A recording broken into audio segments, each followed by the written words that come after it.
Before I get started, I just wanted to say some thank yous to everyone.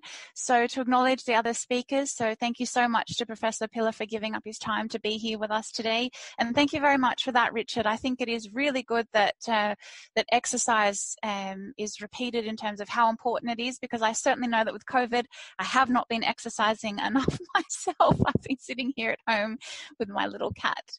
And to acknowledge the Lymphedema Support Group of South Australia. So thank you so much for putting this event on, and to say a big thank you to Deb, because there has been so much that has gone on in the background for everyone in terms of organizing this online event. And there's actually a lot of pressure when you put on an online event. So thank you so much for that.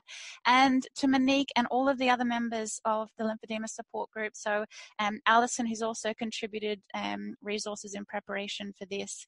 And I just wanted to say hello to Carol, that I know from Sydney, that's dialed in, and also say hello to Terry, because it's nice to see that Terry's here, and Terry I met at one of the Lymphedema Support Group meetings when I came up to Adelaide. So in this presentation, I have got my timer on, and I've got set my timer now, so I know I have 14 minutes left. And in this presentation, we're going to talk about the early intervention of lymphedema. Now, the majority of the research that I'm going to be talking about covers breast cancer-related lymphedema, and that's because when we look at evidence-based resources, there are a huge more number of resources that have been published for breast cancer-related lymphedema. This talk is applicable for any type of lymphedema. So it's important to start this presentation with saying that lymphedema can be detected before swelling is visible to the eye. So, you know, this statement on its own seems quite simple, but it is quite remarkable that now we're at our point in terms of our understanding of lymphedema and our ability to detect it, that when we're talking about arm lymphedema, so lymphedema from the wrist up to the armpit, or leg lymphedema from the ankle bone, so your malleoli bones, up to the groin, we can detect that before swelling is visible to the eye. But before we explore how, let's tackle the why, okay? And I think it's really, really important that we understand why it's important that we do something, because that's going to help us have our motivation towards moving forward and wanting to be proactive about it in the first place. So it is so important that lymphedema is detected early, and the reason being for that is that there is so much information when it comes to the fact that early detection can significantly improve patients' outcomes. So there was a research study that looked at historical data of patients. So there was this one lymphedema therapist, her name there is on the publication, it was Louise Kohlmeyer, and Louise looked back at years worth of her data and looked to see who is more likely to progress to more severe lymphedema. And they broke down and categorized the patients into those that were seen 90 days after surgery and beyond, or those that were seen 90 days before breast cancer surgery. And the research was quite clear that if you waited 90 days or beyond, you were much more likely to progress to having established severe lymphedema than those that were seen 90 days before. Okay, so in a study by Lindsay Kilgore and colleagues, they had a group of 49 patients that had breast cancer, and of those 49, 34% developed early breast cancer-related lymphedema.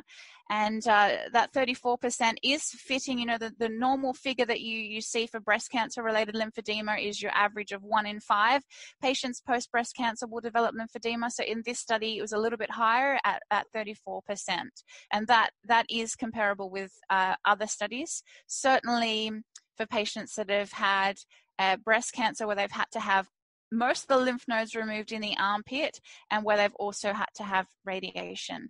So in this particular study, 34% of them developed breast cancer-related lymphedema, and then they started on this self-directed treatment program, and 82% of them had their elevated bioimpedance spectroscopy readings, and we'll cover what bioimpedance spectroscopy is, but 82% of them had them return to normal baseline range.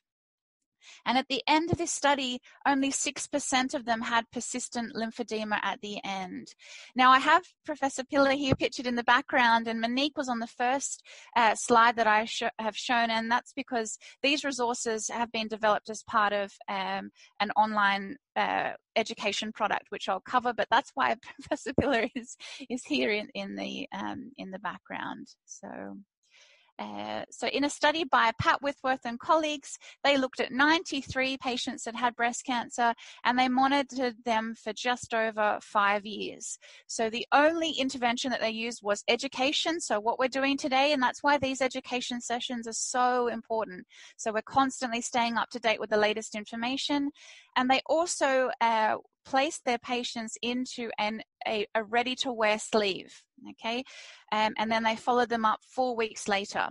So out of their cohort of the 93 patients, 35.4%, so again, the same figure to the last study, around about just over a third of them required a compression sleeve. And at the end of that study, only 3% of their group had lymphedema. Okay, so that's really positive. And I guess one of the take-home messages is that if we can intervene early, we don't necessarily need to be terrified about lymphedema. And that's really quite positive. So this presentation is designed to be a message of hope, in that if lymphedema truly is intervened at a very early stage, not every patient has to progress to very chronic lymphedema. And why is that so important is, can damage occur to the lymphatics if they are left untreated? And we know that damage can occur. So research has shown that even in early lymphedema, changes occur to the lymphatics. And this explains why it becomes harder to treat lymphedema if swelling and inflammation is allowed to persist. So this is a publication by Mahara and colleagues. It was published in 2012. And they actually were performing surgery on patients, and as part of that, they were then taking little bits of the lymphatics out there and conducting biopsies on that tissue, and were able then to show you what the lymphatics actually look under the microscope. So to go through this in more detail, we have stage 0 lymphedema, your early lymphedema, where one limb looks the same as the other limb, and there are some signs of swelling. So some of our patients that are experiencing stage 0 lymphedema might have some early symptoms of swelling. They might find that their limb feels heavy. They just, feeling like there's a bit more aching or tenderness in their arm or in their leg. The limb feels heavy at night. But then when they go to bed and they wake up in the morning, their limb feels a little bit better. They look at the arm or their leg, though, and there's no visible signs that the limb is greatly bigger. That then differs when we get to stage 1 lymphedema, where we know that we're able to detect it now with a tape measure. So at stage 1 lymphedema, there is going to be normally a slight variation in size of the limb. And you can see with this illustration here that by stage 1 lymphedema, there are some visual discrepancies that we're getting when we assess the limb. In terms of the vessel at a microscopic level, I've got here that lymph vessels become enlarged. And if we think about your lymphatic vessels as a fancy series of pipes throughout the body, we're basically stretching the pipes and overstretching the pipes at stage 1. Then we let it progress, and lymphedema, we know, as Professor Pillar has spoken about, there's the 3 F's in lymphedema: fluid, fibrosis, and fat. So lymphedema is a chronic inflammatory process. So at stage 2B, where we're progressing, and I've got here the lymph vessels fill with hard gunky matter. That's how we basically can think about it. If we think about our pipes, instead of having lymph fluid flowing through them, we then have all of this fibrotic and gunky tissue that's then being built up in the lymphatics. And then we go to stage 3, where the lymph vessels themselves become sclerosed. They get so full of gunky, hard fibrotic tissue that then they become occluded, and this is where flow and getting fluid to pump through those lymphatics becomes basically impossible. And again, this is why we want to be intervening at stage 0, because you can just see through the progression, and just acknowledging our little lymphatic vessels as a little series of pipes, that if we let it go on and on and on, we're making it harder for those vessels to function properly. So even in stage 1 lymphedema, there are changes that can be seen in the lymphatic vessels which negatively impact the lymphatics. Understanding this should further encourage the early intervention of any symptoms. So the key messages are that if breast cancer-related lymphedema is picked up and treated in the early stages, ideally in stage 0, even before someone has progressed to stage 1 lymphedema where we can pick it up visibly, there's a much greater chance of the condition being reversed and successfully treated. So changes can be seen inside the walls of lymphatic vessels, even in stage 1 lymphedema, which can then cause subsequent damage to lymphatic vessels. So now we go through into a little bit more detail that how can lymphedema actually be detected before swelling is visible to the eye? I mean, that's amazing. That's wonderful. We know we should be doing it, detecting early. How do we detect early? So then I go through and ask the question, well, can lymphedema be detected with a tape measure? You know, can we use a tape measure? And this is us. This is me reminiscing my time in Adelaide with Professor Pilar and Monique. And this is us in the clinic. And basically, you might have gathered by now that secretly, if I could move to Adelaide, that I probably would. But anyway, a tape measure can be used to detect physical signs of swelling. But at this point, the affected limb will be bigger than the non-affected limb for lymphedema to be detected. Okay, so, and this is the picture that we had of Monique showing her arms, and you can see that Monique's lymphedema is incredibly well managed. But when you have a look at her forearms there is a visible difference in the size of her forearms compared to each side. So tape measures are able to detect clinical lymphedema, and this occurs from stage 1 onwards, where the affected area does become slightly larger. And often around the forearm is a really nice place for our ladies or our men, because men can have breast cancer. If they're checking their arm, it's quite a nice location for them to assess their lymphedema. But to make tape measure a little bit more complex, don't we usually have slightly different size arms or legs anyway? And the answer to that is yes. So your dominant arm is the arm you would usually write with, and your dominant leg is usually the one you would kick a ball with. So this means that when we're measuring with a tape measure, could it just be based on you using your arm more often or you using your leg more often based on us getting a bigger size limb when it comes to just using a tape measure? And research has shown us that in healthy females without lymphedema, okay, their dominant arm, the one they write with, it could actually be several centimeters larger normally. Okay, so we've got very good normative data for arms. And when I looked at this research, I thought, oh, that's really interesting that it could be normal at the top point of your arm, on your arm that you write with and use more often, for the top part of your arm to be 3.1 centimeters bigger. And that not be lymphedema, that just be potentially more muscle mass. So what does that mean for us when it comes to detecting lymphedema as a clinician? It means that detecting lymphedema accurately with a tape measure can be more difficult. Okay, so that's why we normally don't just use lymphedema and a tape measure on its own. We normally will use it in conjunction with other measures. And I was just slightly distracted then because I can see that someone has drawn a little yellow line on my screen, and I'm sure that wasn't me. But anyway, amazing. It's a little bonus to the presentation. But I will not digress, I'll continue on. Lymphedema can be detected early before physical signs of swelling occur with bioimpedance spectroscopy. So this is Monique pictured here on a bioimpedance device here, and that's where we know that it can be used to detect lymphedema before physical signs of swelling appear, and this is called stage 0 lymphedema. So bioimpedance spectroscopy is very quick. It takes less than 5 minutes to have a reading, and it is harmless. And it gives you an objective measure of the levels of fluid waiting to be removed from the tissue. So we refer to that as extracellular fluid. It cannot be used by those who have a pacemaker, those who are pregnant, or if you have implanted metal implants. And the basic way this technology works, it's sort of like if you've got a puddle of water, you would never put a live electrical current in that water and then step in that water. We know that, that's dangerous. And basically how this technology works is it's looking at how quickly that current flows through, and we get a level of bioimpedance resistance to how quickly that electrical current moves is going to give us then a reading then of how much fluid we've got then sitting into the tissues. So your first reading should be taken before any cancer treatments occur, and this is your baseline reading.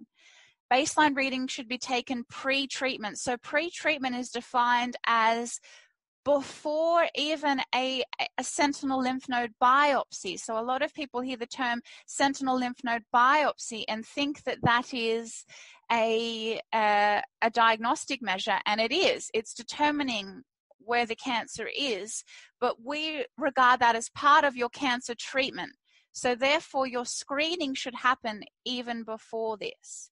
And it'd be very interesting to hear from our audience watching, how many of you, when you were going through your cancer treatment, were offered screening beforehand. And it's still something, this is why we all need to share the word about lymphedema, and that's why education events like this are so good, because the more we're all aware of it, the more we can help everyone in terms of understanding what is best practice. And again, this is talking about best practice management in terms of what the latest evidence-based literature is talking about. And it's constantly being updated, and that's why we're constantly learning.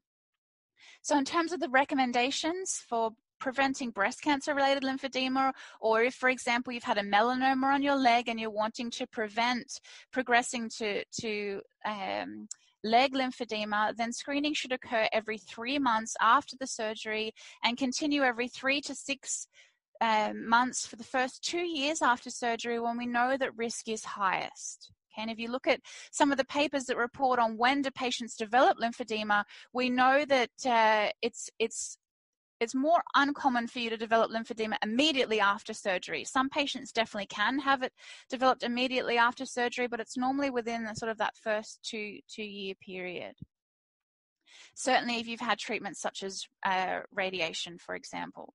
So sometimes patients will ask me, can I have the first reading the first week after surgery? I've Googled lymphedema, I'm now terrified. Can I, I know I'm going to have some cancer treatment, can I have my reading done straight away? And we would answer and say that it's better not to, and that's because the follow-up reading should occur 2 to 3 months after surgery, because some acute swelling after surgery is expected. So that's part of normal healing. So acute edema is different to normal lymphedema. Now, what happens if my measures are normal? We just continue and go on living a healthy and active life, exercising, for example, with a properly prescribed program. What happens if your measures are abnormal? And that's when we start to do some early intervention, some strategies with your lymphedema therapist. So things such as education, scar and skin care, exercise, garment prescription, and manual lymph drainage. So as key messages, bioimpedance spectroscopy is a painless tool that can be used to detect lymphedema before physical signs of swelling are present. We normally use it in conjunction with other measures such as observation, palpation, and a tape measure. The first reading should occur before any cancer treatments start, and your follow-up readings are then on an ongoing basis. So I did go through a little bit over time, 3 minutes over time, but just to summarize, that was basically one of an amalgamation of 2 presentations that is within an online course that we have developed in conjunction with Professor Pillar. So we were incredibly grateful for his expertise. He features in all of our lectures where we go through and answer questions such as, why should lymphedema be detected early? And Monique was our superstar patient that came and attended and shared her story. And there's been a lot of work behind the scenes in terms of the lymphedema support group and their support of this project. Deb, for example, has personally supported the project quite a lot, which I'm incredibly grateful for. And to follow up with this education event, Deb has said that if it's okay with everyone, that you will have an email and you can have you'll have a unique link to the lymphedema support group they're linked to our page. And basically, if you purchase through the Lymphedema Support Group's links, then an additional donation is able to be made to the Lymphedema Support Group. And, you know, all these little donations do add up to be able to provide ongoing education. And also a donation is made from every course that's purchased to the Flinders Foundation. We've only just launched the project. It's only been live now for the first month, but I have had over 40 patients go through and about 60 clinicians testing the course, and we've had some really good feedback. And it's a big passion project of mine. So I hope that if you're interested, that we get some positive feedback from you. So that's from me. So thank you very much, everyone.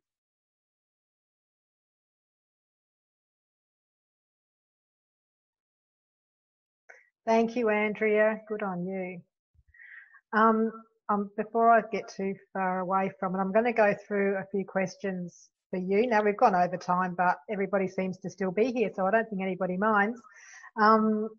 So first question I would like to ask is, given that lymphedema is a type of inflammatory response, if one has a broken arm or blood clot, does the inflammation hinder the healing, recovery of the affected limb? Is there any evidence, or does someone know of any evidence? Okay, so that's a really great question. Quite a complex question to answer quite quickly, but I'll just try to summarize it in short. In that you have tissue edema, so swelling. Swelling is part of our natural tissue response. So I might go for a walk and get distracted by a cute puppy and fall over. And does this happen? Yes, I went for a run the other day, got distracted by 2 dogs and literally fell over. So what happens then, if you have a fall, you will have acute edema. So the body, our body mobilizes our cells to try to heal an area, whether it's an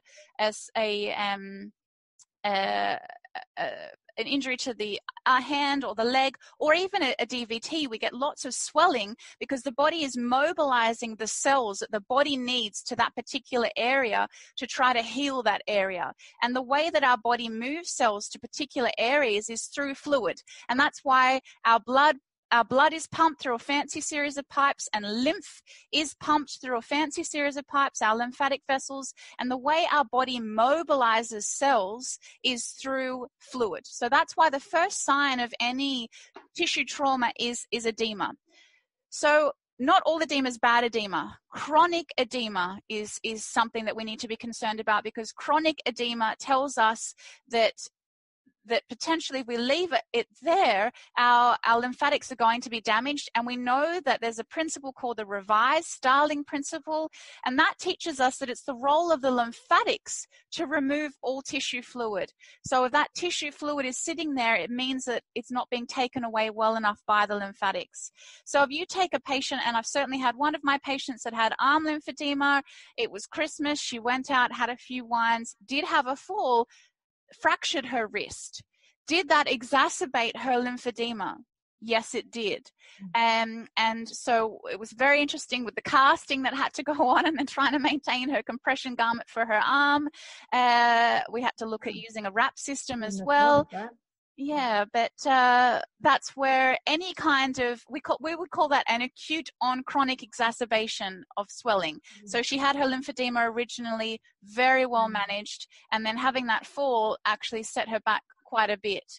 But that initial early inflammation when she fractured her wrist wasn't a bad thing. You know, we potentially, you know, as a lymphedema therapist, I'm not all anti on edema, because that initial swelling was just the body trying to get those good cells to where it needed to go to heal the tissue. And our body has a huge innate capacity for healing. We're not designed to be unwell. We're designed to be well. We're designed to be heal. And that's where you see Wolverine on X-Men. And that's sort of what our body tries to do. It tries to get us to heal itself where possible. Thank you. Another one, I think this came up as you were going through that slide with the various lymphatic vessels. So with no lymphedema, what's the difference in size between lymphatic vessels and blood vessels? Okay, and well, that's where if we're talking just normal lymphatic anatomy, your lymphatic vessels are always smaller than your blood vessels. So we look at your arterial vessels are much larger than your lymphatic vessels, and that's where the walls of our lymphatic vessels are made differently to the walls of your blood vessels as well. That's where the walls of your lymphatic vessels, we refer to them as your basic lymphatic capillaries. They're made up of these little overlapping cells. It's basically one cell on top of one another. That's how your little lymphatic capillaries start. They're tiny.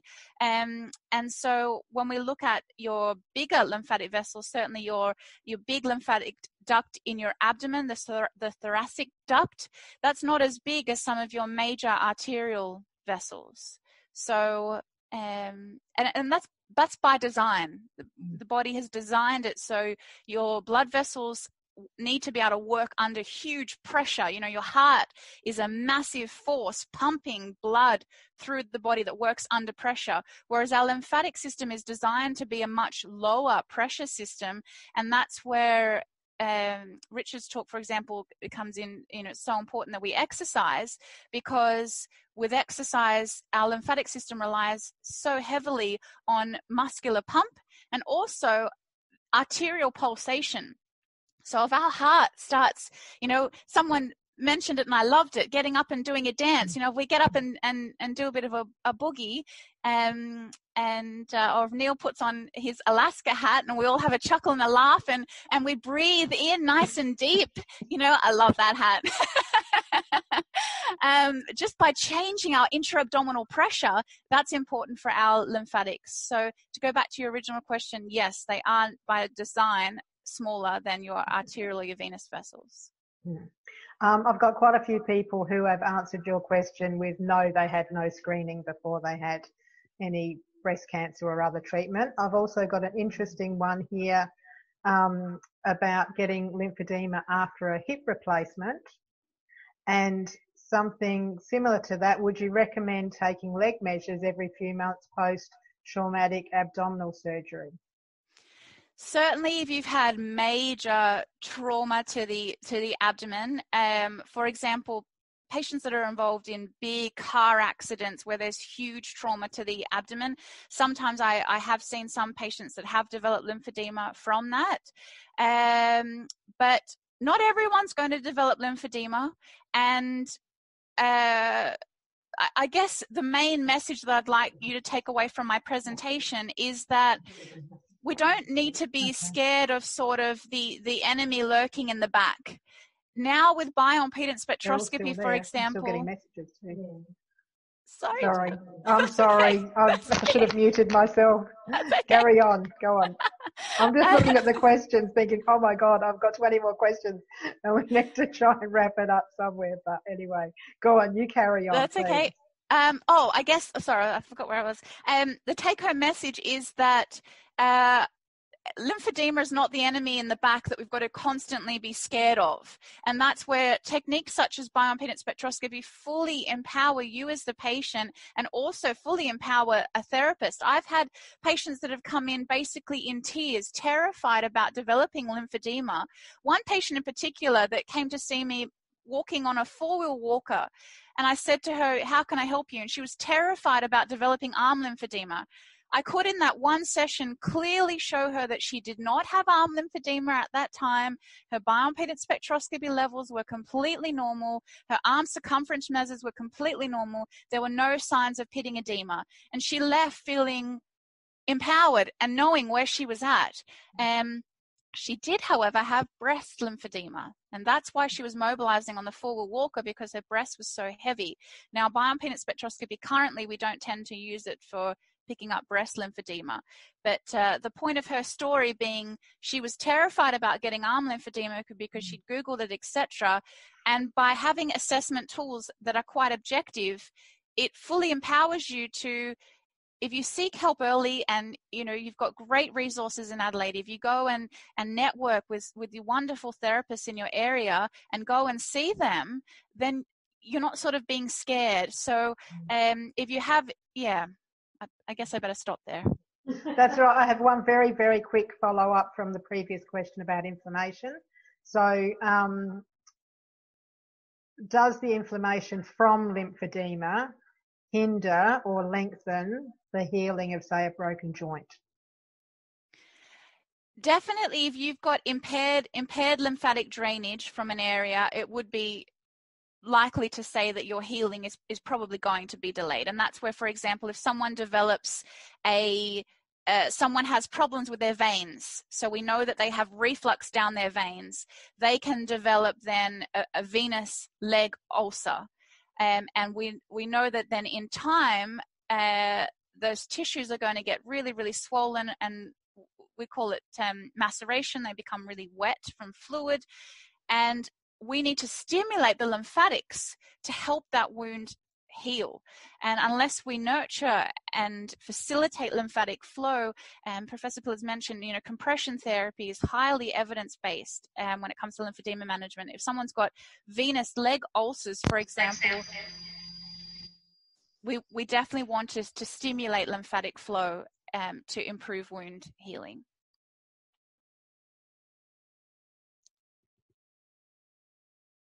I've seen, where can we obtain bioimpedance spectroscopy? Maybe if I can let someone locally comment on where services are. Maybe Professor Pillar, did you want to talk about services in Adelaide? Sure. There's a number of centres where you can get that, including lymphedema and laser therapy. We've got some machines at our work, but at the moment it's not possible because of COVID. However, if you're being considered for one of our clinical trials, then you do get automatic bioimpedance spectroscopy measurements and get a printout of that. Those bioimpedance spectroscopy measurements, no matter what machine is used, like Andrea's been saying, are absolutely fantastic to give you that knowledge base about what's going on in your limb and what the differences are between left and right limb, your at-risk limb and the non-risk. So my wife just popped in. Just saying hello to everybody. Oh, hello. Few familiar faces there. Carry on, Neil. So, yes, bioimpedance spectroscopy is available, is very useful, and we can, Monique and I can give you organise a list via the website of the places where you can get one of those measurements.